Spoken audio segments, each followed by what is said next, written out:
সাংবাদিকতার আড়ালে যারা দলবাজি করেছেন তাদের অবস্থা দেখে বর্তমান এবং আগামী প্রজন্মের সাংবাদিকদের সতর্ক থাকতে হবে।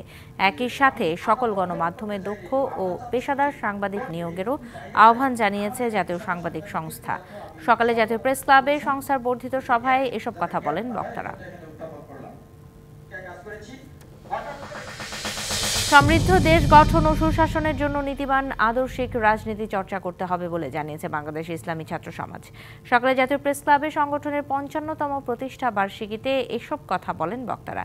সুশাসন নিশ্চিত করে দেশকে এগিয়ে নিতে আদর্শ ছাত্র রাজনীতির পরিবেশ তৈরি করতে হবে। রাজধানীর কামরাঙ্গীর চরে ভূমি দখল, চাঁদাবাজি, মাদক কারবারি ও সন্ত্রাসী কর্মকাণ্ডের প্রতিবাদে মানববন্ধন হয়েছে। চাঁদাবাজদের চিহ্নিত করে তাদের আইনের আওতায় আনার দাবি জানান বক্তারা। তাদের অভিযোগ, আওয়ামী লীগের নেতাকর্মীদের যোগ সাজশে চাঁদাবাজি সহ সন্ত্রাসী কর্মকাণ্ড চলছে।